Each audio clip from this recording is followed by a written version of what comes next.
শীতকাল মানেই অতিথি পাখির আগমন। শীতকাল মানেই বাপা পিঠার আয়োজন। শীতকাল মানেই খেজুরের রস আহরণ। আর শীতকাল মানে সকালের কুয়াশা জড়ানো মিষ্টি রোদ। শীতকাল মানেই সকালে উঠে হাঁটতে বের হওয়া। শীতকাল মানেই বিয়ের ধুম লেগে যাওয়া। শীতকাল মানেই রাতে কনফিউশনে পেরিয়ে যায় যে লেপের লম্বা দিক কোনটা আর চওড়া দিক।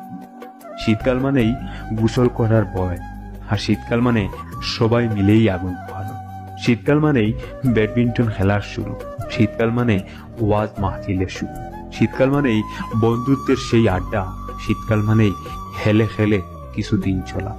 শীতকাল মানেই অতীতের স্মৃতিচারণ। আর শীতকাল মানেই হাজার রকম আয়োজন। শীতকাল মানেই প্রত্যেকটা বন্ধু একসাথে হওয়া। শীতকাল মানে নামে অনামে পিকনিকে যাওয়া। শীতকাল মানেই সেকাল আর একাল। শীতকাল মানেই প্রত্যেকটা জিনিসকে নিয়ে একসাথে বসে হাজার